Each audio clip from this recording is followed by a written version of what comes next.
اس وقت social print media اور digital media پر customs کی خبریں عام ہیں، اور اس کی اصل وجہ یہ ہے کہ کسٹمز کے کچھ افسروں، میرے خیال ہے دو، وہ گریڈ 22 میں پروموٹ کرنا ہے، اور جو دو افسر فیوریٹ، بڑوں کے فیوریٹ بنا کر پیش کیے جا رہے ہیں، ان میں سے ایک جنید جلیل ہے، جے، اور دوسرے چودھری ذوالفقار ہیں، لیکن ترقی 27 میں سے ہونی ہے۔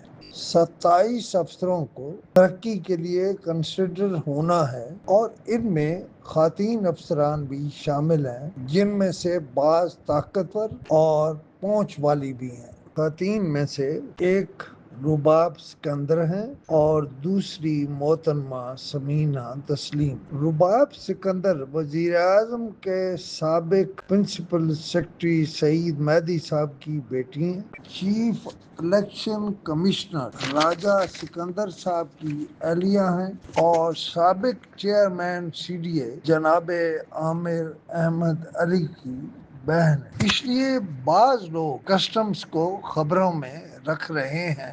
دوسرا جھگڑا پیسے کی تقسیم کا ہے، یعنی کسٹمز کے پیسے کی تقسیم کا۔ یہ ایک الگ سٹوری ہے، میں یہ سٹوری بھی کروں گا، لیکن اصل مسئلہ کسٹمز کے اندر یہ ہے کہ وہ کس کے پاس جمع ہو رہا ہے اور کس کو جا رہا ہے۔ وہ کون سے دو افسر ہیں جو کسٹمز کے اس پیسے کے تھاموں ہیں۔ مجھے یہ بھی معلوم ہے کہ افسروں کی کیٹیگرائزیشن کیوں ٹھیک نہیں ہوئی، کس افسر کو کیٹیگری سی میں کیوں ڈالا گیا، وہ کون سے دو افسر ہیں جن کو پروموٹ کرانا مقصود ہے۔ بی آر ایس سسٹم کے تحت الیکشن میں دھاندلی کر کے من پسند افسران کی ترقی کی بنیاد رکھ دی گئی ہے۔ ان کی، یعنی جو پروموٹ نہیں ہو سکیں گے یا جن کو پروموٹ نہیں کیا جائے گا، ان کی ریٹنگ گرائی جا رہی۔ اس طرح صرف دو خواتین نہیں، کم از کم